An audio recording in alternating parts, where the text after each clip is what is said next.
алдым, эс алдым, көлгө бардым, көп жолу келдим, отодо депрессия болдум. Эмне чё скрывать, ачыгын эле айта берейин, туурабы, жайдын башы депрессия болуп жаттым. Анан эс алдым, жыргадым, кайфовать эттим.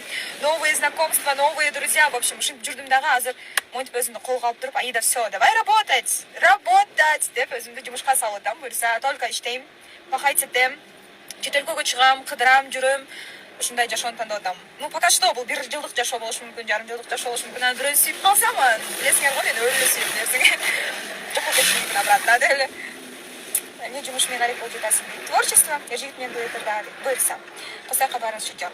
Кызайка барбайм. Өзүмдүн жигит, өткөндө жигитим бар деп, өзүмдүн улуу дедиң эле дейт. Мен айта берем, айтып ишене бересиңер, өзүмдүн 17 жаш улуу деп айттым беле, 16 жаш улуу деп айттым беле, камашала берем мен, жигитим жок. Эмне кылып жатасыз дейт, отурам. Машина жууп атышат. Машина жуудуруп атам.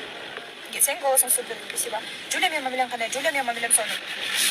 Кудай его болбосун. Манас айтам десең, кстати, где твой казах деп, байып дейт. Не знаю, где он. Жакшы кандайсыз дейт. Жакшы, сага турмушка чыгып кажет эмес, карьера куруу керек и все дейт. Я ушинтип эле жүрүңүзчү дейт. Казах. Я откуда я знаю, где он? Наверное, в Казахстане. Ужас, хайп кылып эле өзүң не дейт, өзүңөр жейм, таштайм бересиңер. Анан эл айтты деп деген. Анел менен мамилең кандай дейт. Анел менен не общаемся? Аллах көрүп турат деп коюп жүрүшөт, чогуу эле дейт. Деп ойлой бергиле. Главное, в данный момент я с ним вообще не общаюсь вообще. Мен сөзгөнүзгө өкүнөсүзбү же өкүнбөйм. Эч өкүнбөйм. Эмнеге өкүнүшүм керек? Ал менин выборум болгон, кандайда тандаган, мен ал адамды жакшы көрбөйм, не буду скрывать. Поэтому өкүнбөйм. Зато бул жашоого болгон бир сабактарды алдым. Эмне кылыш керек, ишениш керек деген сыяктуу ошол себептен. Турцияга баргыңыз келеби дейт.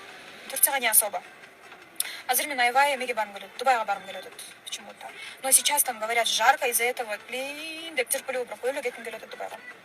Айдыжы кандайсыз, абдан сулайымсыз дейт. Рахмат, эмнеге бардың Казакстанга дейт. 1 жыл мурун Шымкентте кичинекей кыз төрөлгөн. Анан чоң апасы мени жакшы көрөт экен, аябай.